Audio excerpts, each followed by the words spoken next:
আজকে মেয়ের স্কুল থেকে আসার সময় দেখলাম যে একটা ভ্যান গাড়িতে করে কিছু গাছ নিয়ে আসছে। সেখান থেকে আমি একটা লেবুর গাছ আর একটা কাঠগোলাপের গাছ কিনে নিলাম। আমি কাজ করার আগে আমার মেয়েরা একদম কাজ শুরু করে দিছে। অনেকদিন ধরে লেবুর চারা খুঁজতেছিলাম, কিন্তু কোনো জায়গায় খুঁজে পাই নাই। অবশেষে একটা লেবুর চারা খুঁজে পাইলাম। স্কুল থেকে আইসা একদম ছাদে চলে আসছি গাছ লাগানোর জন্য। আমার এই টবটার ভিতরে আগে মরিচের গাছ ছিল, মরিচের গাছটা এখন মরে গেছে। এখন আমি এর জন্য এটার ভিতরে লেবুর গাছ লাগাই দিলাম। মাটির সাথে আমি একটু গোবরের ঘষিও দিয়ে দিছি। আমাদের এখানে গোবরকে শুকায় ওইটাকে ঘষি বানায়। গাছ লাগানোর সময় গোবরের সার দিলে বেশি উপকার, কিন্তু আমার হাতের কাছে এখন গোবরের সার নাই। এর জন্য আমি গোবরের ঘষিটাকেই মাটির সাথে মিশিয়ে দিলাম।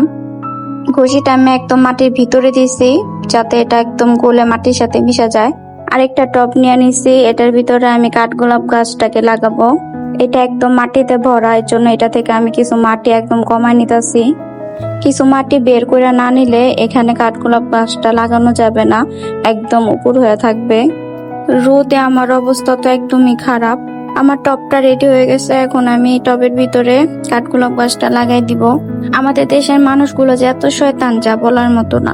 আমাকে তো কাঠগোলাপ গাছটা একদমই ঠকাই দিছে, গাছের শিকড়টা একদম পুরো পচে গেছে। গাছের মাটিটাও একদম ভালো না, ইট দিয়ে ভরা, কাগজ, ইট, খোয়া, কিরকম জানি নোংরা মাটি। এই কাঠগোলাপ গাছটা আমি 100 টাকা দিয়ে কিনছিলাম।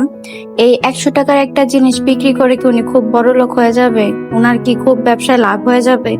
আমাদের দেশের মানুষগুলো যে এত খারাপ, ছোটখাটো জিনিস নিয়েও শুধু দুর্নীতি করে। প্রায় 3 বছর ধরে আমি বাগান করি, এর ভিতরে একবার এরকম হয় নাই। যাই হোক, কি আর করার, গাছটাকে এখন লাগাই দেই। দেখি এই ডালটা থেকে কি আসলে কাঠগোলাপ গাছটা আমার হয় নাকি, গাছটা কি টিকে থাকে নাকি। এখানেও আমি একটু ঘষি দিয়ে দিছি। এখানে খুব বেশি ঘষি দিয়ে নেই, হালকা অল্প কিছু ঘষি দিছি। ভিতরে ঘষি দিয়ে উপরে একদম মাটি দিয়ে ভালোভাবে ঢেকে দিলাম। আমার কাঠগোলাপ গাছটা লাগানো শেষ। আমি একটা মাটির হাঁড়ি নিছি, এটা ফুটা করা ছিল না। এখন আমি এটাকে ফুটা করে নিয়ে আসলাম। এটার ভিতরে আমি কিছু মাটি নিয়ে নিব। এটার ভিতরে মাটি ভরতেছি কারণ এটার ভিতরে আমি মরিচের গাছ লাগাবো। এর জন্য আমি মরিচের কোনো চারা আনি নাই, মরিচের বিচি লাগাই দিব, এখান থেকেই গাছ হবে।